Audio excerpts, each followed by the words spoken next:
Halo, jumpa lagi. Saya Dr. Indrasi Suraputra dan kali ini seperti biasa saya ditemani oleh Dr. Sylvia Detri Elvira. Kita sudah membicarakan pada episode pertama mengenai gangguan kepribadian narsisistik.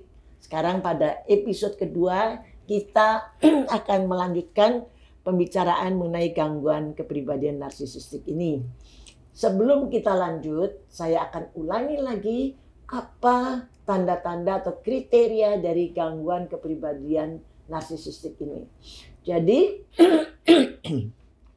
yang penting adalah pada gangguan kepribadian ini orangnya merasa dirinya hebat, penting, dan kecenderungannya membesar-besarkan keberhasilannya dan mengharap dihargai sebagai orang yang hebat atau superior meskipun sebetulnya tidak sesuai dengan pencapaiannya. Nah, ini yang sulit diterima oleh masyarakat atau teman-teman dekatnya karena dia dihargai melebihi dari yang faktualnya. Kan begitu ya. Jadi ini yang menyebabkan lalu seringkali ada pergesekan. Yang kedua, orang ini, individu ini biasanya juga penuh dengan fantasi tentang kesuksesan yang luar biasa. Kehebatannya masih dalam fantasi, belum tentu itu faktualnya seperti itu ya. Juga kecantikannya, bahkan tentang cinta dia yang ideal gitu ya, yang tidak sama dengan yang kebenaran yang dihadapinya. Yang ketiga, dia percaya bahwa dia itu orang yang spesial, yang unik, yang hebat ya, dan dia hanya bisa dimengerti oleh sesama orang-orang yang hebat juga. Jadi kalau untuk orang yang menurut dia tidak hebat, selalu dia cenderung untuk merendahkan. Ya, jadi dia hanya mau bergaul dengan yang menurut dia levelnya sama. Terus kemudian orang-orang seperti ini merasa berhak untuk dipuji-puji dan disanjung terus-menerus. Ya. Jadi bayangkan orang kok mau disanjung terus-menerus, sedangkan kalau orang yang normal itu seperti yang kita pernah katakan, disanjung ya alhamdulillah, nggak disanjung ya nggak apa-apa. Ini enggak, dia merasa harus disanjung terus-menerus. Nah, terus kemudian dia juga merasa berhak untuk perlakuan istimewa. Ini disinggung juga dalam episode pertama sama Dr. Sylvia, nggak mau antre ya gitu. Jadi yang orang lain itu antre harusnya karena dia spesial, dia hebat, jadi dia nggak perlu antre. Dan kalau itu tidak didapatkan, keistimewaan itu, dia akan marah-marah. Terus kemudian dia juga cenderung untuk memanfaatkan orang lain untuk kepentingannya. Nah, ini juga untuk orang-orang sekitarnya memang bukan hal yang menyenangkan ya. Orang bilang nyesek nih kalau dikerjain sama dia seperti itu ya kan. Nah, terus yang paling parah, dia tidak bisa berempati. Artinya dia tidak bisa ikut merasakan penderitaan orang lain. Jadi bisa saja dia ini, misalnya dia seorang atasan, dia bisa nyuruh anak buahnya itu sampai lembur, sampai kayak apa, dan barangkali tidak dikasih kompensasi yang memadai ya. Kemudian dia tidak mau memikirkan akibat orang yang suruh lembur ini bagaimana dengan keluarganya, atau misalnya orang mau izin karena anaknya sakit, dia nggak bisa merasakan itu. Nggak usah izin, bisa seperti itu. Jadi kesannya juga agak apa ya, dingin ya gitu, kayak dingin gitu. Terus dia juga mudah iri sama orang lain. Sebetulnya kalau lihat orang lain tuh sukses, dia iri, tapi nanti yang keluar seolah-olah orang itu iri sama dia. Iya, dibalik Ya. Jadi ini kalau melihat orang ini secara keseluruhan, jadi kesannya arogan dan sombong. Betul. Ya gitu ya. Kesannya seperti itu ya. Padahal di dalamnya sebetulnya self esteemnya rendah. Ya, jadi itu karena dalam perkembangannya, pembentukan karakternya itu ada yang kurang pas ya. Iya. Jadi biasanya kurang diperhatikan biasanya. Iya, kurang validasi dari ibunya. Apa yang dicapai itu tidak diberi perhatian, sehingga rasanya kurang terus. Jadi sebetulnya orang-orang ini nih selalu merasa mengkritik diri sendiri, kok saya kurang, saya ini, saya jadi apa ya, tidak, cara dia menghargai dirinya itu kurang. Makanya dia butuh sanjungan-sanjungan, pujian-pujian itu untuk mengisi kekurangan itu. Dan itu karena sesuatu yang terjadi pada masa perkembangan dan relatif menetap, ya susah, nggak terpenuhi terus gitu kan. Jadi terus dia menuntut hak yang seperti itu, bayangin. Kemudian juga dia juga nggak berani kalau nggak mau disalahkan. Kenapa? Karena dia memang nggak kuat kalau disalahkan. Self esteem yang rapuh itu kan, bayangin udah self rapuh, dia suruh menerima kesalahan atau kegagalan pasti nggak bisa. Betul. Ya kan? Dan ini cenderung jadi dia kalau terpaksa karena situasi lalu dia dijudge atau dipaksa untuk mengakui kesalahannya, orangnya kan stres banget ya. Iya, itu biasanya yang bisa menyebabkan dia datang berobat. Ya, sebab kalau enggak, selama dia masih disanjung-sanjung apa segala macam ya, dia tidak merasa perlu berobat kan, karena lingkungannya masih mendukung. Tapi begitu lingkungan itu tidak mendukung, maka dia mulai stres ya. Mulai secara klinis kelihatan dia depresi. Ya kan, nah baru membutuhkan pertolongan. Betul. Nah biasanya kalau dia lagi nggak apa-apa, yang membutuhkan pertolongan adalah orang-orang sekitarnya. Iya, yang menderita tuh pasangannya, orang-orang di sekitarnya, ya, bawahannya atau atasannya. Jadi, nah tadi kita sudah singgung juga bahwa orang-orang yang seperti ini itu memang bisa mengurangi keparahannya dengan mendapatkan kehidupan yang bahagia, ya kan?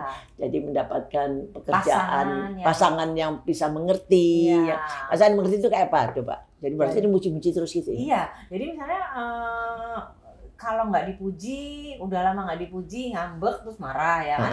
Lama-lama kan kalau udah bertahun-tahun pasangannya memahami, oh pasanganku ini senantiasa memerlukan pujian, memerlukan sanjungan ya. Bisa nggak ya kita putar aja gitu di tape sebenarnya, kamu cantik, kamu itu. Jadi bangun tidur udah ada kata-kata. Ya, jadi memang harus mendapatkan pasangan yang benar-benar mengerti dan dia sendiri juga menghargai orang itu. Ya, jadi dia merasa equal dengan orang itu. Kalau enggak ya setengah mati diinjak-injak. Jadi orang itu dianggap hebat juga ya, sama dia. Dia merasa orang itu harus hebat, dia merasa itu equal, jadi dia tidak mengkritik orang itu karena merasa sama, dan kemudian pasangannya juga mengerti bahwa ini orang dengan gangguan kepribadian narsisistik ini perlu terus disanjung. Jadi setiap hari selalu ada sanjungan, ya kan? Apapun. Ya, pakai baju biar jelek juga. Aduh, kok kamu tampil beda, cantik sekali gitu ya. Padahal sudah jelek ya gitu. Bukan, padahal biasa aja. Gitu. Jadi bayangin orang seperti ini dia tidak hidup di dalam realita. Iya, hidupnya dalam fantasi. Fantasi, iya. Ya kan makanya tadi orang itu penuh dengan fantasi tentang kehebatan dia, kecantikan dia gitu kan. Padahal ya nggak banget lah gitu. Bayangin ya, jadi kenapa gangguan kepribadian narsisistik ini mengganggu? Seandainya ini ada di dalam lingkungan kantor atau pekerjaan, ya kan? Ini orang-orang ini kalau jadi atasan juga dia akan menekan anak buahnya. Betul. Menuntut performa anak buahnya yang di luar batas bisa juga kan. Dan dengan tadi dengan kompensasi yang tidak sesuai. Betul. Dan juga ini kan dia mau yang hebat, jadi dia cenderung kepengen yang lebih gitu kan. Jadi yang ditekan siapa? Anak buahnya. Dan secara kaku, dokter ini. Betul. Nggak bisa dikritik. Jadi kalau misalnya ada suatu problem di kantor tersebut, padahal bisa diselesaikan dengan cara plan A, plan B, plan C. Menurut dia yang bagus B, anak buahnya bilang A sama C, nggak bisa. Padahal sama aja. Pokoknya dia maunya itu gitu kan. Itu jadi atasan. Kalau jadi bawahan, kru ini nggak betah ya. Jadi 2-3 bulan. Betul. Keluar. Apalagi kalau dia merasa tidak diapresiasi kerjaan dia, pasti dia pindah-pindah kerjaan, butuh loncat. Iya, ya kan? Jadi kalau ada orang pindah-pindah pekerjaan, nah, kita mesti lihat, kita kenapa? mesti bertanya. Bertanya ini ada apa gitu kan? Jadi atasan itu repot juga ya, bayangin dia kepingin sesuatu yang bagus sekali, dia memanfaatkan orang lain. dan kemudian orang lain itu tidak mendapatkan kompensasi seperti yang seharusnya. Dan dia juga tidak bisa berempati kalau orang itu sampai kecapean, sampai sakit, ya dia nggak peduli. Kan gitu biasanya ya. Yang penting tujuan dia tercapai. Betul. Nah itu kalau udah gitu, kalau misalnya hasilnya ini tidak dipuji-puji, dia bisa stres banget. Iya. Ya kan? Nah itulah, jadi orang-orang kayak gini nih repot ya untuk orang sekitarnya. Sebetulnya ciri-ciri narsisistik ini bisa aja kelihatan sebelum umur 18 tahun ya. Tapi masih ciri ya. Kita masih bilang ciri ya. Nah, kadang-kadang tidak sampai full blown menjadi gangguan kepribadian. Kalau kemudian ya dia mendapatkan lingkungan yang bisa suportif ya. Jadi dia tidak usah menjadi gangguan kepribadian. Karena dari 9 kriteria tadi itu kalau kita bisa mengatakan dia sebagai suatu gangguan kepribadian paling sedikit 5 atau lebih ya. Tapi kalau kurang dari 5 itu kita hanya bilang ciri. Ya. Ya, kita semua punya ciri narsisistik. Iya, kita harus punya.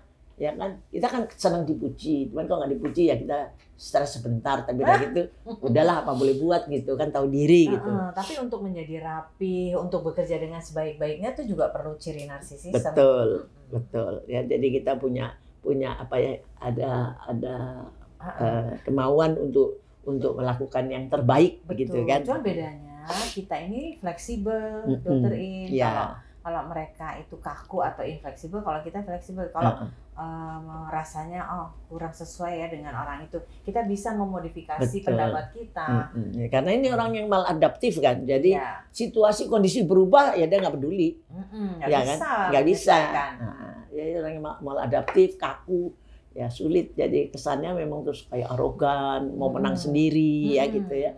Padahal sebetulnya itu untuk melindungi kerapuhan dia, ya kan. Sebab dia tidak bisa, atau ya bisa dibilang tidak bisa lah ya, untuk mengalami kegagalan. Ya, lebih berat buat dia daripada rata-rata kita. Rata-rata orang. Ya, jadi kalau dia gagal terus jarang dipuji, biasanya langsung depresi. Dan ini orang-orang kayak gini, kalau dia melakukan suatu bunuh diri ya, ini saya ada pengalaman nih. Orang-orang yang dengan gangguan kepribadian narsisistik, kalau dia mau bunuh diri, itu dia betul-betul merencanakan dengan baik. Dia nggak bisa. Jadi untung waktu itu ketemu saya. Jadi dia melihat di YouTube bagaimana cara-cara bunuh diri yang painless, apa dia bikin gini, ketahuan sama istrinya. Jadi dibawa ke saya, dia bilang, "Dok, ini coba lihat nih." Dia punya catatan. Oh, dia bedanya kalau ini dengan ini dengan ini dengan ini. Cara-caranya ya. Jadi dia benar-benar melakukan research mengenai bunuh diri. Karena bunuh dirinya dia harus yang terbaik dan berhasil. Lain halnya kalau dengan nanti yang kita akan bicarakan gangguan kepribadian histrionik, dia teriak-teriaknya udah sampai kemana-mana, ya kan? Dan seringkali ancaman, belum tentu dikerjain. Tapi kalau ini enggak, dia rencanakan, dia research bagaimana caranya bunuh diri, baru dia kerjain karena harus berhasil. Nah itu waktu itu istrinya yang datang ke saya membawa suaminya. Suami bilang enggak, saya nggak mau bunuh diri kok. Dia bilang begitu. Tapi ya saya nggak ngerti karena waktu itu kan saya kasih obat. Tapi karena bukan suaminya yang membutuhkan, tapi istrinya yang datang. Saya nggak ngerti apa. Kemudian nggak datang lagi kan. Apakah itu obatnya diminum sehingga dia tidak bunuh diri, ataukah dia melakukan bunuh diri di tempat yang lain, ya saya nggak ngerti. Tapi ada kasus yang datang istrinya membawa suaminya yang sudah melakukan research untuk bunuh diri. Bukan main ya. Karena dia merasa gagal. Jadi sebetulnya ya gagalnya kalau menurut saya sih nggak gagal-gagal banget ya. Dia punya 10 perusahaan, yang 3 bangkrut. Ya nggak apa-apa, ada 7 kan ya. Sebetulnya 7 udah banyak. Nah, buat saya udah nandak-nandak itu dapat 7 perusahaan. Masih masih ada 7, terus merasa gagal. Karena itu kesuksesan dia tadi nilainya adalah 10 berkaitan sama self esteemnya. Betul. Jadi kegagalan segitu tuh buat dia udah kiamat. Buat kita sih masih kalau masih orang normal ya, alhamdulillah masih ada 7 kan gitu kan. Ya udahlah 3 gitu. Ibaratnya nanti pancingan buat yang lain lagi kan, ya kita bisa gitu kan. Atau 7 ini bisa kita kembangkan. Dia kan enggak, ya kan. Jadi itu udah berarti udah kalau menghukum dirinya tuh luar biasa. Iya. Ya. gitu. Cuman emang orang-orang kayak gini ini ya kalau dia sukses dalam pekerjaannya, dia sukses dalam perkawinannya, ya nggak terlalu merepotkan lingkungan ya. Jadi kayak apa namanya? Kalau dia berbahagia. Ya, ciri-cirinya yang tadi itu tidak terlalu menonjol. Jadi kalau misalnya ada pertanyaan, kira-kira bisa nggak ya mengobati? Yang mengobati paling kalau dia depresi atau apa, ya kan? Tapi kalau mengobati gangguan kepribadiannya, mengurangi mungkin, tapi bukan dari kita. Kalau dia sendiri mendapatkan keberhasilan di dalam hidupnya, gitu ya. Tapi kalau dia misalnya mau kayak atau dia dari depresi yang dialami atau cemas yang dialami, dia mendapatkan insight atau tulisan, oh saya tuh sebetulnya harusnya tidak usah terlalu kaku misalnya begitu ya. Terus dia merasakan, oh iya ternyata kalau nggak kaku tuh lebih nyaman ya dalam bergaul, mungkin ya menjadi, tapi itu sulit ya, karena apa yang jadi gangguan kepribadian itu egosintonik udah. Betul, dia nyaman. Egosintonik artinya dia merasa bahwa perilakunya itu merupakan hal yang menyatu dengan egonya. Jadi ya udah dia nyaman. yang benar. Iya, udah nyaman dengan yang ini nih, udah nyaman dia gitu kan, ya repot. Kalau egoistonik, nah itu baru balikannya. Itu gampang dirubah. Ya. Karena dia memang juga nggak merasa nyaman. Ya.